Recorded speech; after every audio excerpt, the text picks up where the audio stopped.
Welcome to Sports Scope, the most influential sports talk show in the nation.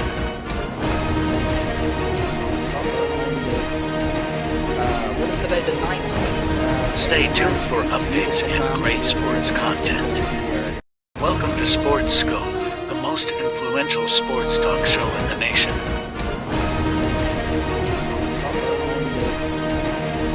What's today, the 19th? Stay tuned for updates and great sports content. Welcome to Sports Scope, the most influential sports talk show in the nation.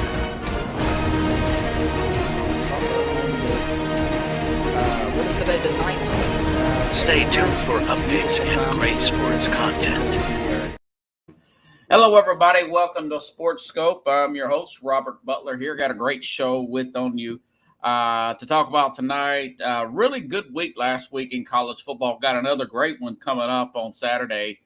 Also, got a few announcements I'm going to make. But first, let's go ahead, get this break out of the way. I'll be back here in 49 seconds.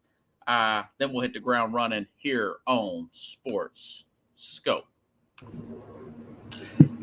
Hello, Sports Scope followers. The program has seen tremendous growth since going 5 days a week. I just wanted to thank everybody for your cash contributions and sharing the program with friends and families. Just a reminder, if you want to contribute to the program, go to the Cash App, the cash sign, and Sports Scope. There are other ways to contribute to the program listed at the bottom of the screen. If you want to advertise on the program, go to sports, that is sports with an S, another S, scope, SKOPE, at gmail.com, just like it's listed at the bottom of the screen. Thank you and enjoy the program. All righty then. Quick announcements here. Tomorrow, have a good friend from church coming on. Ken Norris. Ken is a plumber, lives here in Nashville, Tennessee area. Big Alabama fan, Ken is. And we're going to talk about the Alabama, his a little bit about his background, and talk about the Tennessee-Alabama game coming up tomorrow. Talking to him tomorrow. The game will be Saturday, third Saturday in October, right, Pickles? Both teams have one loss. Theoretically, if both run the table, they got a shot to play in the playoff and for a national championship. Not so sure about that from a Tennessee perspective, but mathematically, they can make that happen. Also, next week, next Tuesday, one of the fan favorites and one of my favorites, Jeffrey Deskovic will be back on the program Tuesday, the 24th. That's the start of the NBA season. Damian Lillard traded to Milwaukee, playing with Giannis. They look good in that first week. That first game. Yeah, he didn't look good the second game. He looked really good in the first one. But they're still working out the kinks. I think that's going to be a really good team. Going to ask him what's his favorite, what's his prediction. I'll give you my prediction who's going to win the NBA Finals next Tuesday, 8:30 p.m. Eastern time. Jeffrey Deskovic. Yeah, we'll be on the program. And my friend Ken, who is a character, Pickles. This guy's funny guy, good storyteller, very old school. Cannot wait to have Ken come on tomorrow. Really looking forward to that. Okay. Saturday. So Saturday, get up. I go through my routine, have some coffee, start looking over some college football point spreads and everything, thinking I'm just going to chill. I'm going to wager here, do my thing here with the college games. Going back to last Saturday, I knew that Oregon-Washington game. I wanted to see it, recorded it anyways, pre-recorded it. I knew that the Alabama had a pretty close game. They played Arkansas to the wire. Maybe Alabama was looking ahead. I don't know. Alabama hasn't looked too great at home. 3-point game to Arkansas, lost to Texas. That's something to bring up tomorrow. But I recorded the Tennessee-Texas A&M game. And, of course, I set up a recording for the Notre Dame game, but I I came back during it. Got called into work. Maybe an offer I couldn't refuse, like in The Godfather. And we're talking 9:30 Central, about 2.5 hours for kickoff. So make sure my recordings were coming on. And I'll tell you, just listening back and forth to that Washington-Oregon game, and I'm watching it on my phone as I'm doing deliveries and stuff, and from my carrier job, and I'm like, man, this must be a well of a game. This is back and forth. Very good quarterback play, very good coaching on both sides.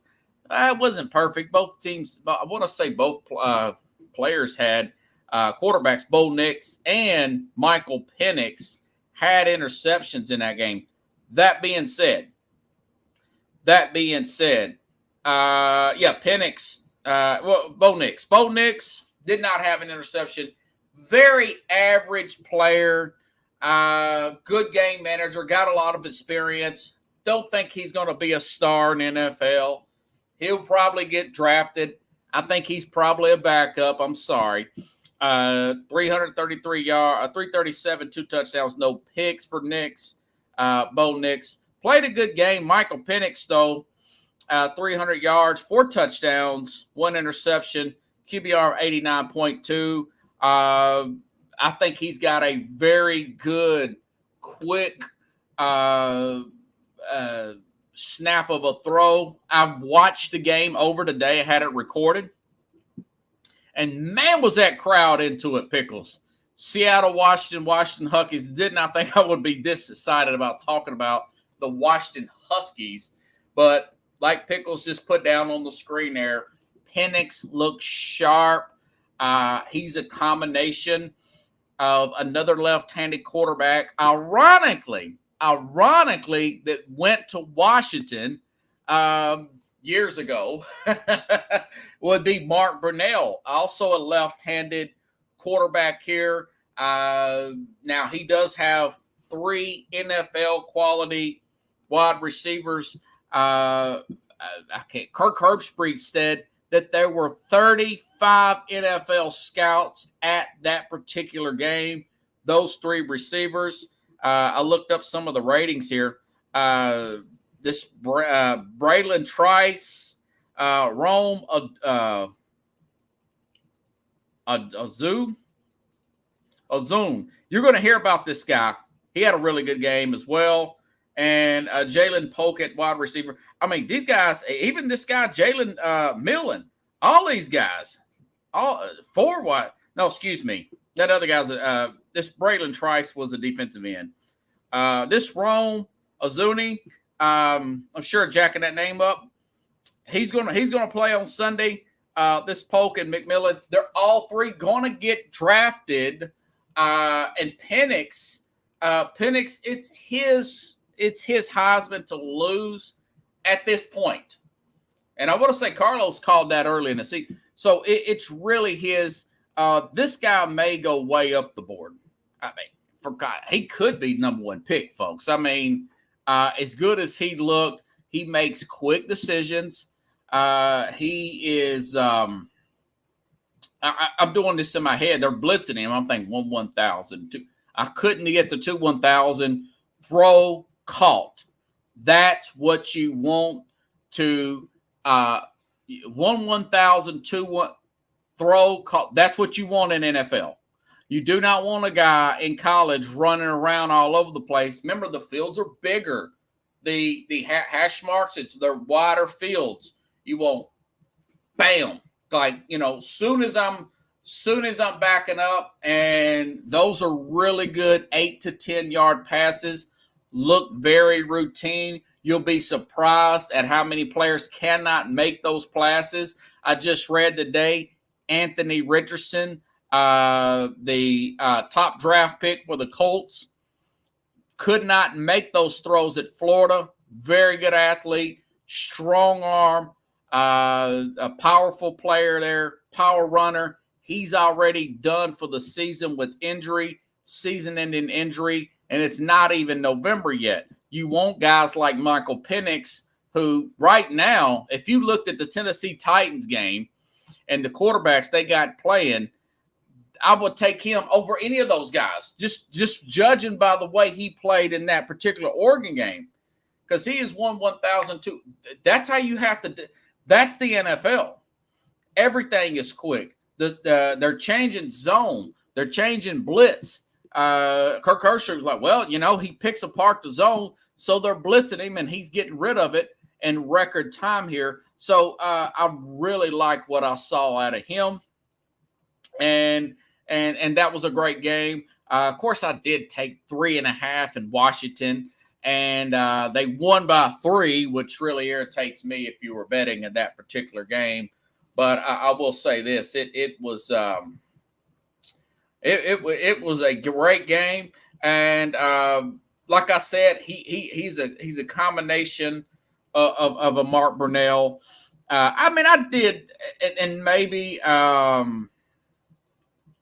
he throws such a good deep ball. There's a little bit of Warren Moon there, but I think Brunell's probably the better comparison.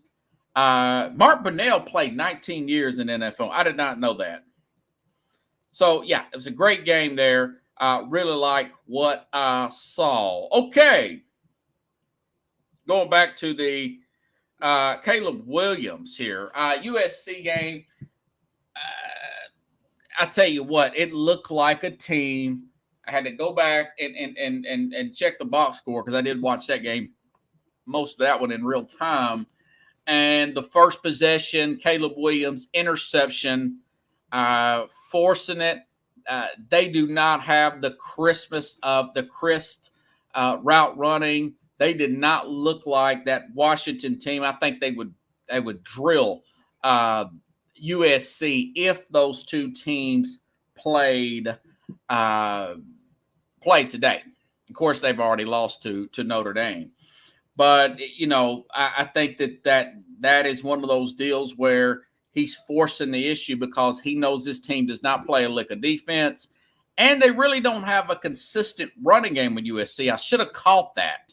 I could have caught another game on Carlos. We both picked USC to win. I thought it would be close. I thought maybe that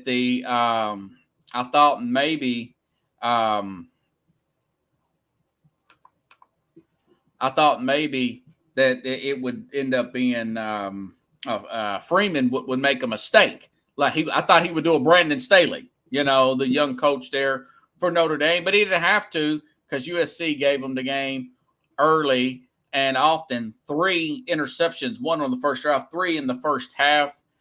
They were down big. He starts pulling back, and we know what happened. They got blown out there. They are. How long is it going to be before USC this says, you know what? This was a bad hire, man. This was a bad hire. Not to keep trying to spike the ball on my prediction of how this would be, but the truth of the matter is it was a lateral move. It was a lateral. And look at Oklahoma today. This time last year, Caleb Williams playing really well, goes on, gets the Heisman Trophy. They lose 2 games, both to Utah. You think, man, maybe they're going to take a step forward, and maybe there'll be a 1-loss team, maybe try to slip into the playoff. I didn't have them in there because I knew what Lincoln Riley's teams were.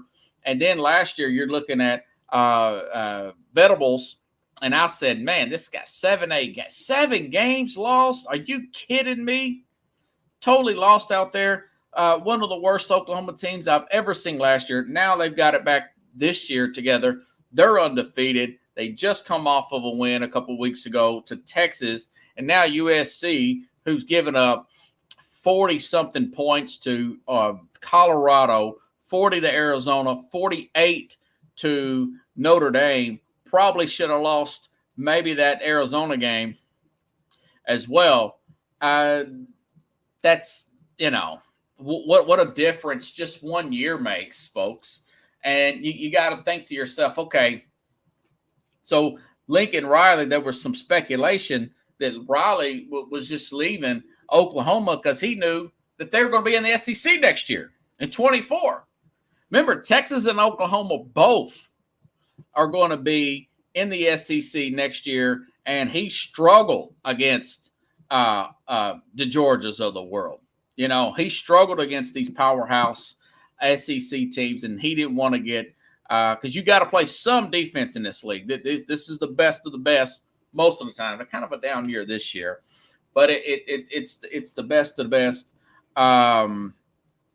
most of the time here. And so then he makes that lateral move to USC. And like I said, I mentioned this before. If he can get a good defensive coordinator at the NFL level, he would be a good fit in the NFL. He would have to have a staff around him.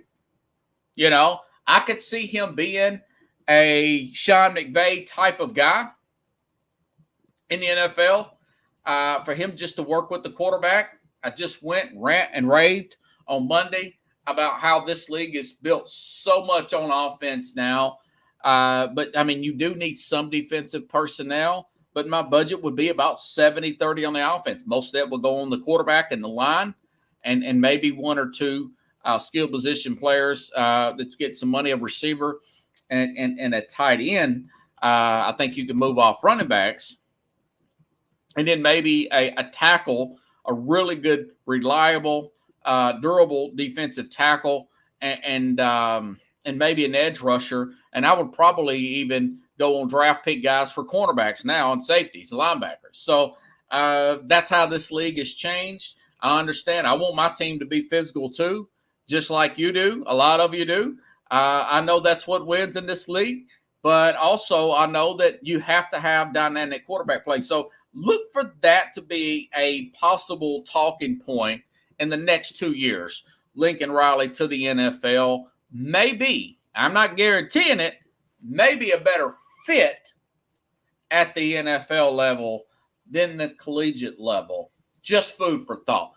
Pickle says the SEC teams are going to beat up on each other. I mean, yeah, it's really physical. When Alabama and say LSU played in the past, I mean, there's several stoppage of plays because big guys are laying on the ground and they're not moving, and you got to get the card out.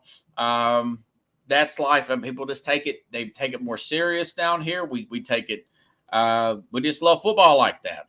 Not saying it's the healthiest thing in the world, but it is the reality of it at this point. Oh, man. Okay. All right. Okay. Tennessee, Texas A&M. All right. Now, Tennessee beats Texas A&M. Listen to that on the radio. I live out in the Nashville area, so I did listen to it on the radio. Good game, but I also recorded it. Beats him in a nail-biter. Adding the third loss to Jeffrey. I keep thinking about Jeffrey Simmons. I read something about him, how he was irritated the way Tennessee lost the Titans. Well, he should be. The way Jimbo Fisher, third loss, Jimbo Fisher's team this season. Bruce Feldman from The Athletic wrote a story about coaches on the hot seat. Now, this is Fisher's third loss here, okay, this season, and it is his 8th consecutive road loss. So, you know something? Let me get my notes here. You just get a sense here, folks, that the pressure is, and you know something, and this still may be true.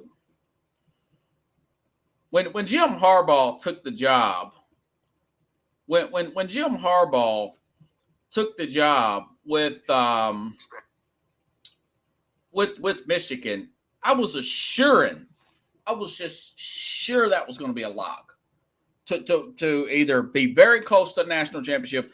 I was for sure that they were going to at least be in the playoff, or he at least beat Urban Meyer. Okay.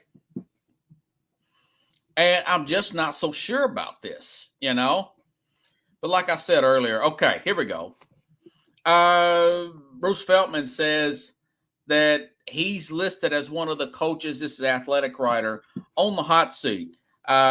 He says this is one of the biggest to watch, the buyout is instantly high, $76 million in buyout. I think he re-signed a couple of years ago. He extended, and I thought that was his whole contract. So he extended a few years ago. So now it's $76 million.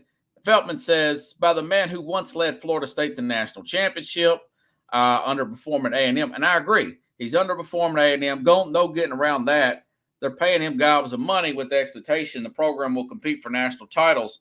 Just lost 8 consecutive road games. The Aggies now have lost 2 in a row and have dropped 9 of 12 against Power 5 opponents. Okay. I thought for sure, again, when he got Bobby Petrino there and they started talking about they hired Bobby Petrino out in the offseason. They're 10th in the offense in the SEC and dead last in red zone touchdown percentage. As one source, he says, told him earlier this season, it's year 6. What is Fisher going to do now? They have convinced anyone at this point that he can lead them to a national title. But that being said, they will find the money. If they take the notion, they will find the money. Is what I'm getting. That they'll move off of Jimbo Fisher. Okay, and like I was saying earlier, that you look at. Let's go back to Kevin Sumlin. All right, Kevin Sumlin, great recruiter at Texas A&M. He's the guy who had Johnny Manziel. They beat Alabama. In 2012. Just watch the Johnny Manziel documentary, okay? And they couldn't get over the hump. They beat Alabama. They had Manziel. Von Miller went there. I mean, they've got players. Myles Garrett, number 1 pick, went through Texas A&M. I mean, they're just a really powerhouse, a lot of money, a lot of endowment. They had the number 1 class a couple years ago. We heard about what Nick Saban spouting off about this and that. And Sumlin, a few years after the Manziel days, they lose opening night. I remember this. They were down.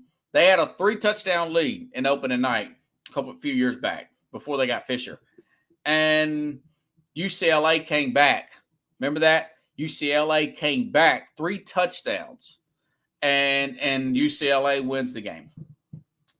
And one of their big, heavy boosters and a guy that's connected through the university, and I forgot his title, but it means no, never mind. He's publicly saying, man, I'm done with Sumlin, blah, blah. So he's venting out publicly. Chancellor or somebody connected. He's not actual chancellor. I know but he's one of those people. And that makes the news, And then you look at Texas, since Mac Brown's fired, I was for sure, if you watched, who was this other coach here? I want to make sure I got this guy's name right. I want to make sure. I don't want to mess up his name here.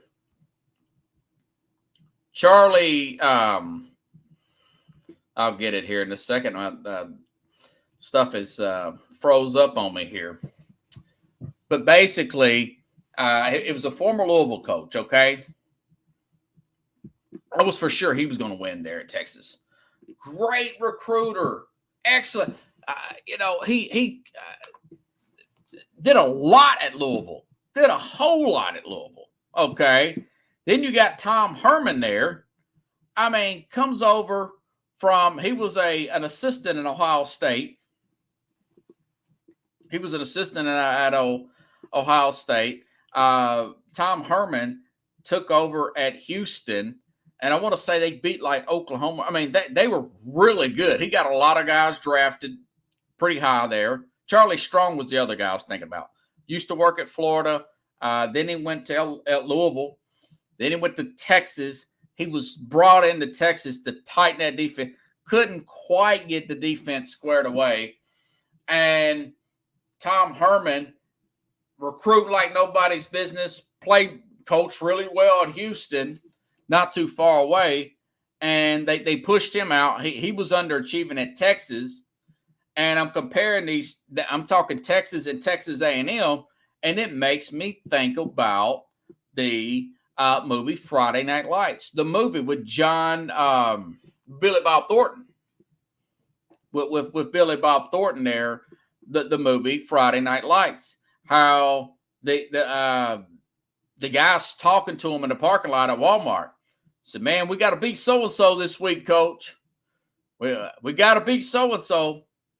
And I think, I'll tell you what, I know it sounds cliche-ish. It sounds really cheesy.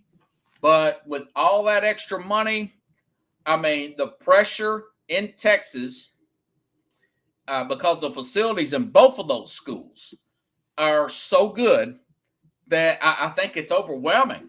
I mean, you really got to have a good staff, and you got to stay grounded at Texas.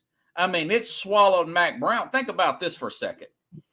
Mack Brown with Vince Young had a good squad there in 2005 and 2006, right? And he started losing a few games after Young left, and they fired him. They ousted him. He is the exact same age. Mack Brown is the exact same age as Nick Saban, okay? 70, 71. And Mack Brown works on ESPN. He does, tours and everything. He does this off the field work or whatever. He basically gets pushed out of Texas. And he takes over at North Carolina. And now North Carolina also has a top draft pick in Drake May. Could be the number one pick between Michael Penix, who looks a heck of a lot better now than Caleb Williams, and Caleb Williams himself. If Caleb Williams comes out, Drake May, they beat Miami last week, and they're undefeated. They're 14th in the country. So he wasn't washed up as a coach. That Texas pressure engulfed Coach Mack Brown. He looked 10 years older at Texas, So I do think that it's something that Charlie Strong, Tom Herman. I mean, good coaches, really good coaches, And then you think even across the north of the state there, you look at Bob Stoops. His dad died on the field, I think at like 58 of a heart attack. When he was getting close to 58, he just retired. Bob Stoops did. And a few years now, he's wanting to come back. But I do think it has something to do, and maybe it's the boosters, but there's something more than just winning games there. And there's something more that's causing the lack of success for the coaches at both A&M and Texas, And it's got to be. It's got to be something like that. That's it. And maybe the boosters are too much involved. Coaches don't want to hear that crap. I know Nick Saban embraces it. As ill as he can get and as snappy as a Nick Saban can get sometimes. He goes and takes calls at these restaurants and he does these luncheons. But what I think about Nick Saban is if he tells the boosters to back off, I think they'll back off. The reason why I'm saying all this stuff is they tried to recruit Nick Saban a few years ago. They tried to recruit him and leave Alabama, and Alabama matched him, But Nick Saban will say, "Hey, listen, man, that's enough right there. We're good here." That's all I got to say. And when he says that, that's the end of it. He will shut stuff down real quick. Now, when you've got 7 national championships, you can do that, But Pickle says it's oil money and it's wind mount. Yeah, it's overwhelmingly oil money. And for the longest over the years, I mean, I'm talking last 2 years, they've had the largest endowments, both of those, according to Forbes magazine, both of those schools, So, yeah, they can't buy out Fisher. I would look at Fisher like Jim Harbaugh and still try to work out something with his assistants and internally. Michigan basically told Harbaugh a few years ago that he had to move off some of these old coaches, man. Your defense is slow. You gave up 65. This is 20.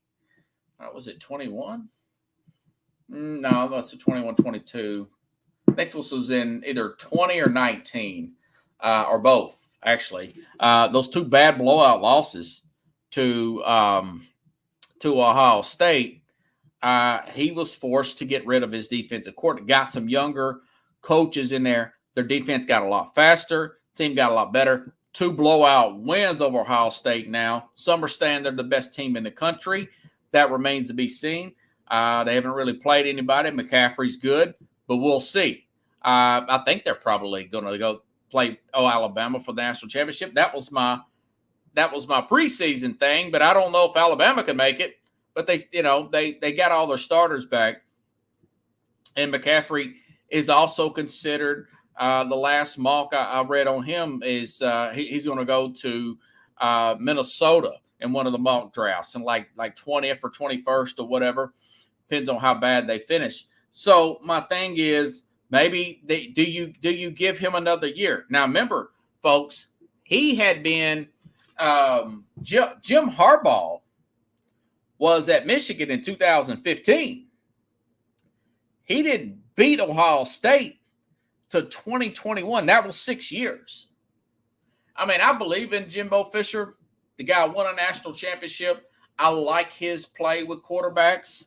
Part of me also thinks that there was so much NIL money, so much oil money, and so many players got paid last year when NIL really took off last year that he was suspending players. Some players left the program. He had entitlement issues to deal with, and he's still trying to fluctuate that sort of thing out and trying to ground this program into playing good football. I think that is what it is. Now, people don't got patience, and I understand when you're making a lot of money. I don't have a lot of pity for him. I'm just trying to look at it from a realistic perspective here. He hasn't forgot how to coach. He's recruiting at a high level. It's something internally, and it's major distraction problems is what I'm thinking. So that was a mouthful on my take on Texas A&M. On the flip side, Josh Heupel. Now, Josh Heupel, I made this note about that same game. Pickles, he's got to be frustrated with the lack of touch by Joe Milton. The amount of deep balls, that get dropped for Tennessee now, switching gears here to Tennessee side of it. They did get the win. They come off a bye week. They did get the win. They beat a good there's still a lot of pros on that A&M team. And they've also beat South Carolina, a team that beat the crap out of them last year, same quarterback.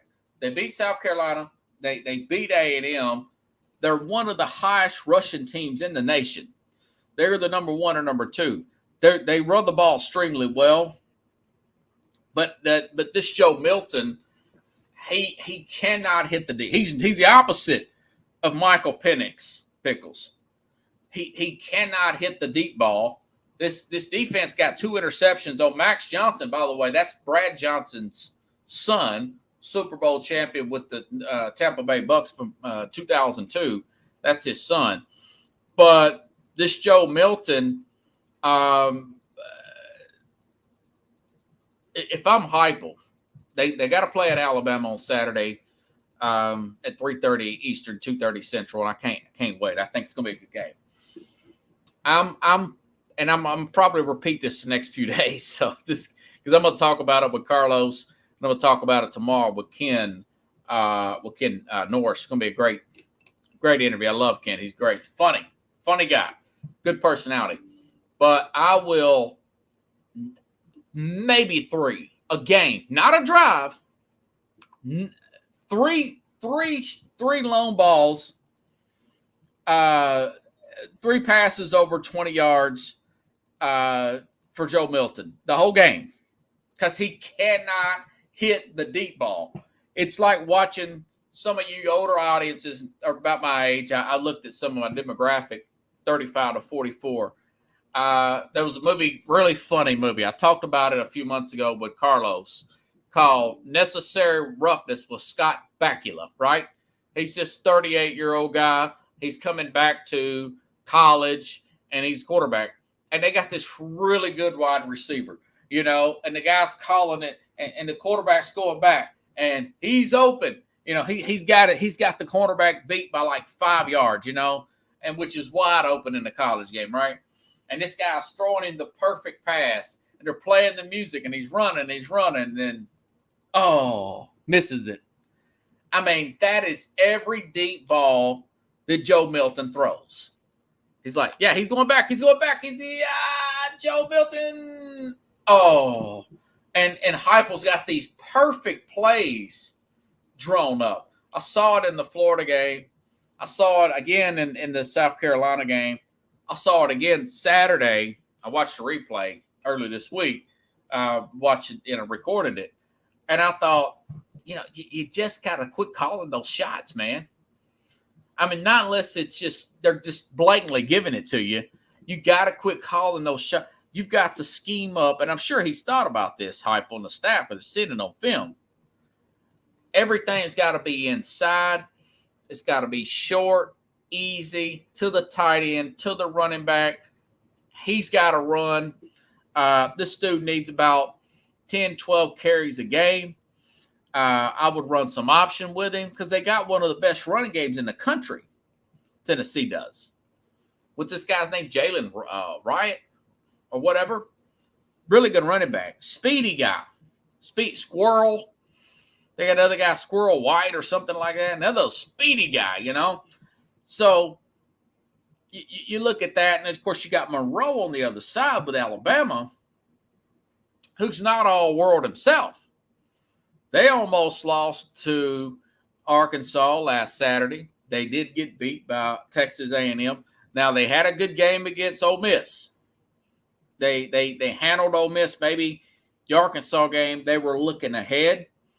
But Tennessee would have to have their 9-point underdogs in this game, between 8.5 and 9, depending on what book you look at. It's all about Milton not turning the ball over and taking those non-deep ball throws. Those are to me, those are throwaway plays, man. Those are throwaway plays. So that was a good game for Tennessee. That was a good game. Sets up a big game this weekend. I expect Alabama to win, but with the right game plan and the right execution. Because Monroe's shaky himself, they could upset Alabama 2 years in a row. That's unheard of, beating Nick Saban. It's almost unheard of. Okay? I can't remember the last time he's been beat 2 years in a row. Okay? I'll have to go back and look since he's been at Alabama if that's ever happened. But as far as defense, speed on defense, as far as Milton, the athletes and everything, yeah, they could do it. They are not as believe it or not, Tennessee is not as intimidated by Georgia nor Alabama as they are Florida. I don't know why. And I read that Florida, Shane Beamer, the coach of South Carolina, they lost a 2-point game to Florida. He kicked some kind of Gatorade bucket or something and broke his foot, And Florida, that coach is barely hanging on. Just barely hanging on to his job. Now, of course, I think they got to play LSU later. They've got to play Georgia later. But Georgia's got Brock Bowers out, that all-world tight end, he's out, Pickles. That dude is out possibly out for the whole season. He's got an injury. So that ain't good for them. So the national championship race is wide the bleep open, folks. Okay, got some good stuff here. I'm lighting in people today, ain't I? And I'm just getting started. Okay, Dion, Colorado, they played Friday night. They blew I just had a flashback. I was thinking about Varsity Blues, talking about football. John Voigt, great. I love John Voigt. He said, he was a coach of a high school team. He said, tonight, Kevin, if you're watching, we play Bingville. Tonight, and that was a high school team, we beat Bingville. And then they're doing a pep rally, and everybody goes. So Friday night, speaking of Friday night, kind of a weird game. I do agree with Dion. They shouldn't put a game on Friday night. I mean, Colorado's a big draw now. Don't compete with high school and all that stuff. Put them on Saturday. People will watch. So they blew a 29-0 lead against Stanford. And, obviously Dion was livid about the performance and whatnot. And 17 penalties in that game. I thought, man, that's something else. So let's play off some of his. Here's a few bites here. Here's that one didn't come through. Okay, here's a few bites here from his press conference. I thought was interesting. If I can get it squared away here, Dion. Simply put, I mean, how does this team go forward after a defeat? You have no choice but to go forward. That's life. This ain't the only thing that's going on in life. I mean, all you guys are dealing with something. You're still moving. You're still progressing. You're still going forward. We got to do the same darn thing. We didn't expect that. There's a lot of things that goes on in life that's unexpected, and this is one of them. We got to knuckle up and let's go. We can't sit down and have no pity party. Y'all don't feel bad for us. Some of y'all are ecstatic about what transpired today, and I know that, but that's cool. We're going to take this on the chin because we deserve it. 29. I've never been in one of these. I don't remember. From youth on, I don't remember being up 29-0 and losing a football game. I really don't. This is a little tough for me, and I'm trying my best. And I thank you all for your patience, and I thank you for your heart, because this is really tough for me. But you can see when I'm amping up and I kind of see this stuff coming, you can see why I go at it like I go at it, because I could feel my team. I could feel what's about to transpire, and here we go. All right. More from Dion. Another King with the Denver Gazette. Yes, sir. You guys had 17 penalties tonight. That was something that was positive for you guys early in the season, was the lack of penalties. I didn't know it was that many. What has led to the amount of penalties you guys have been accumulating over the last 4 weeks? Not being smart, not being disciplined, not understanding the moment. 17 penalties. They have the most penalties in the entire country, I've came to learn. There's 130-something schools? They got the most in the entire country. And then you heard what he said there. Listen to one more bite to Dion. And then I got a response from Dion. Love with this thing. And I just want people to match me. Match Just the love I have for passion, football. Match my heart. Match my love. Match my consistency. Just match my mannerisms. Just match every darn thing I give to this game. I love this. Sadly, I love it so much, but the game don't even occupy the ability to love you back. That's a strange love, isn't it? Coach, you spoke, Patrick Dawson, Scope Up Sports. You spoke about struggles in the secondary. What are some things that you and the coaching staff are going to look at? So he makes that speech about the love and everything. Okay. 17 penalties, most penalties in the country. There was a report out of Barstool Sports that his son Now, I don't know if it was him doing this on the Instagram account or somebody for his son posting stuff to sell at the halftime of the game. Okay? That was at a halftime of that game where they blew that 29-point lead. Never did come out whether he's playing on his phone or not and trying to sell stuff. You lead the league in penalties, all of National College Football, not the Pac-12. It's 130-something. They ranked in most penalties, what I read, what I heard earlier today. You got the stuff with the son posting something, supposedly, at halftime. And then on top of all that, Deion's got a book coming out announcement yesterday that's going to be out in March. Whether he wrote it in the summer, whether he wrote it, he's writing it now, which is even worse. So all that brand building, and I understand doing the interviews and all that, but these kids, these young players, these young men, they're emulating what they see from you, Coach. You're talking about, I don't know why Shadour's flashing that watch. He's got to get an endorsement deal. Okay? And people say about the book. Well, what about the book? Didn't Urban Meyer go promote a book in the middle of the season? Yeah, he did. Urban Meyer promoted a book in 2017. You know what happened to Urban Meyer in 2018 at Ohio State? I mean, how does this? He got involved in a scandal where his assistant coach was involved in some domestic violence issues, and supposedly he let it go. He gets suspended, and then he steps down. Then he went to took a few years off. Then we heard about, remember what happened year before last at Jacksonville, where he was still distracted. He misses Urban Meyer. I'm still talking about.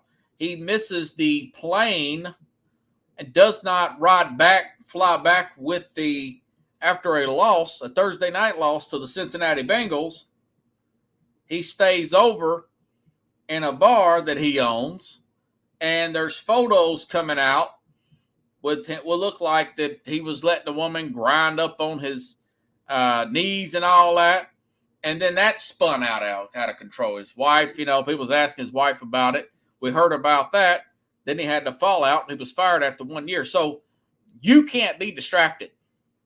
You can't be distracted. You can't preach to your players, don't be distracted, don't be distracted, don't be distracted. And you are the 50-something-year-old man, Urban Meyer, which I got a lot of respect for. 50-something-year-old Deion Sanders, who I got a ton of respect for. But how are you going to write a book when you've won 4 games at the Power 5 level? 4 games, Pickles. Nick Saban's won 7 national championships and still hasn't wrote a book. At least win a national championship. For God's sake, win the division. Do something other than win 4 games after writing a book. And trust me, guys, I love what he's doing. I like his energy. I like Deion's energy. I like the bluntness that he said. No, a lot of people did not like telling people to go in that transfer portal. And but I like the bluntness, I like that. But this other stuff, the brand building, what are you, broke, man? Little kid. My mother told me this a long time ago. My dad did too, for that matter. Kids emulate what they see. We emulate what they see. When you lead the whole country in penalties, he says he's not talking about other coaches and all that. He's had some kind of issue with every team. Now, he didn't have it with the Stanford team. I think he's learning. But I'll say this. You got to practice what you preach, Coach. You can't be writing books in the middle of the season. Why are you writing a book for anyways, man? You know, I sound like Gil Brandt, right? The late scout who died. He got in trouble for criticizing, being too harsh on the late Dwayne Haskins, NFL quarterback that was having some troubles in the league.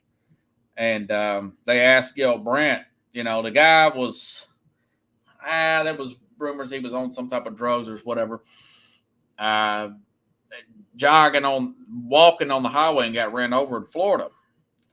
And Gil Brandt said, well, he wasn't dead. He's an older guy. You know, Gil Brandt's recently died, too. That was less than a year ago. The scout, former Dallas Cowboys scout, you know, we talked about it on this program, and he's like, what's he jogging up a highway like that for anyways? And he's old, you know, like Jason Whitlock said, he's old. Old people don't have a filter.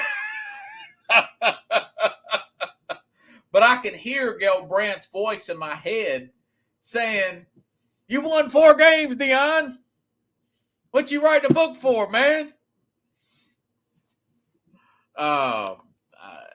Chad says, NIL and the transfer portal are causing inconsistencies and lack of discipline. Yeah, that's a good point, Chad. That's a good point. You lecture, and you lecture, and then you're not practicing what you know. And like I said, I've said this for years.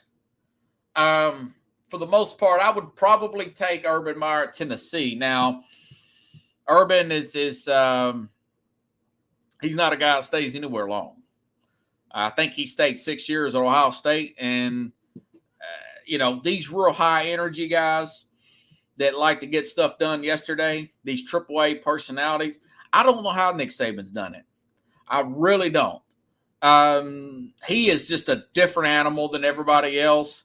He is about winning. He is about getting better with that kind of success that he's had. And he does got outside endeavors, but he's not doing all this crap during the season. Now, he does as many interviews as he possibly can. That's called recruiting. He shouts at the media. He later says it's really not at the media. He said, I want my players to hear this. That's additional speech that I give them when I wear them out in the locker room. He does that. But you don't see him writing books in the middle of the season. There's been books wrote about Nick Saban, you know. And he says, listen, when I want to write a book, when I'm done, I'll write a book. But I'm not writing a book right now. He blew off George Bush. He blew off the president. When he won the national championship at LSU, then he left and went to Miami.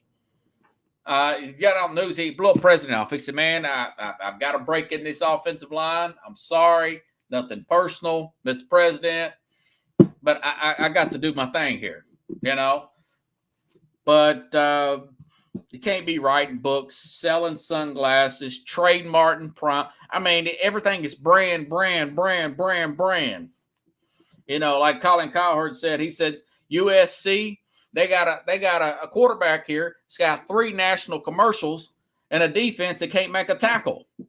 All that style, and he said that, and I'll give him credit for that. He said that about USC and Caleb Williams. Caleb Williams on Taco Bell commercial and all that. And this team's getting smoked, you know.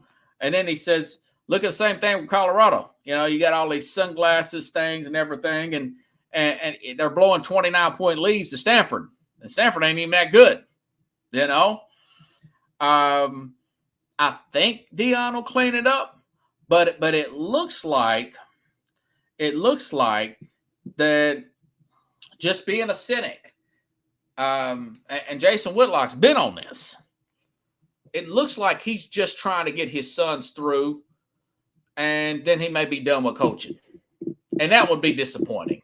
That would, because I do think he has the potential to become a great coach. I think he is entertaining. I like his quotes. I really do. I like his quotes. But he's got to look in the mirror sometimes. Pickle says you need laser focus to win. Yeah, it's detail oriented. And a coach said this, it may have been a sports personality, but they reflect what you do, man. You know, you have to be a taskmaster. And if they don't see the coach living it, and I'll tell you this, I knew he was disciplined, Urban Meyer was at Florida. He was disciplined about keeping his guys amped up. Now, I know they got in trouble down there. Trust me, that's documented in the Swamp Kings. It should have been documented more.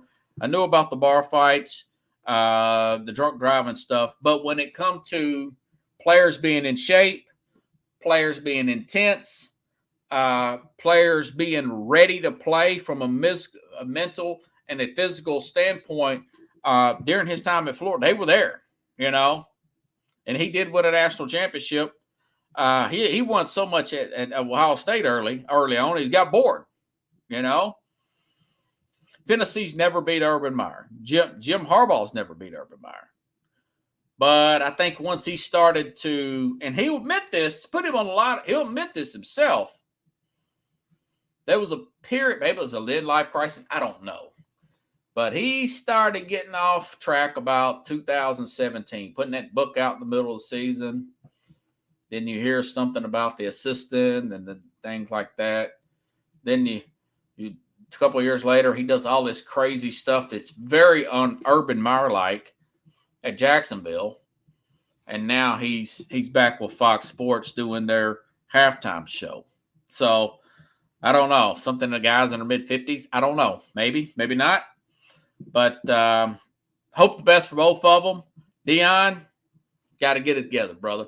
Chad says Caleb Williams asking for part ownership in NFL team, recruits him. I wouldn't doubt that. I also read today that Patrick Mahomes wants to be in ownership. I mean, you say ownership, do you want 5%, or do you want to own the whole thing? You know, middle-aged crazy. Pickle says George Jones. He's always been crazy, but the troubles it puts him through. And I know that's actually Waylon there, Pickles. Yeah, and it's probably a share there. Speaking of news, NFL stuff, I did read that Kyler Murray, they're putting him in the window to come back and play. Part of me thinks Arizona's kind of wink, wink. You know, we want you to come back, but try not to get hurt again so we can move on. But they can't tell him that. They can't tell him that. They get in a lot of trouble. But that's what I'm thinking, that you know, Michael Bidwell, this owner who's got a lot of bad news come out about him, survey done about the Arizona Cardinals, that he's one of the worst owners to work for. He's only been controlling owner, in air quotes. His dad died, Mr. Bourne, on third base in 2019, and Bidwell's been running Arizona since then. And there's been article after article that he's a pain in the butt to work with. He screams at women about walking too slow in the hallway. He's not good with families. They're just not very, not really team friendly owner. Not great facility. I mean, he's got all kinds of bad write-ups on him. So I don't know if that's some kind of collusion to push him out. I noticed he did say, I really wish Kyler would be back here working out. And about a month later, they started making all these moves and trading players. So it's something interesting to see how that, just like, yeah. So, Jim, Mac McGraw, Mac asked me to look up something on that. And I found out that organization, the Cardinals, have been in their family for 90 years. It wasn't always the NFL, whatever the Cardinals were, wherever they were located in the past. I know they haven't been in Arizona that long, but that organization has been with the Bidwell family for 9 decades, 90 years. So Yeah, him and Irsay born on third base, acting like they hit a home run. That's a little extra news. And the NFL's making a ton of money. I read that Goodell has signed an extension, and this may be his last, but he's made almost $700 million from the NFL. If that makes you want to puke, don't worry about it. I've already puked for you. But he's making them money. Never really cared for the guy. I like Tagliabue better. And for what I read, the commissioner for him was really good too. So anyways, if you guys like the show, share the show. Got a great guest coming on tomorrow. Ken Norris. Not Chuck Norris. I got the next best thing. I got Ken Norris. Not kid. Ken's a good guy. I go to church with him. Funny guy. Kind of reminds me of George Jones a little bit, Pickles. Can't wait for you all to meet him tomorrow. And next Tuesday, my man Jeffrey Deskovic will be back on. Tuesday's the start of the NBA season. Damian Lillard coming to Milwaukee. That's going to be great. Porzingis, the Celtics, Corey. That's going to be great. So I got to give you my champions. I'm not really good at basketball. I picked those series pretty good last year, but preseason stuff is tough, man. So I think I'll give you that prediction on Tuesday as well. So thank you. Appreciate that, Pickles. Have a good night, everybody. I'll see you otherwise the same time, same place here on Sports Scope.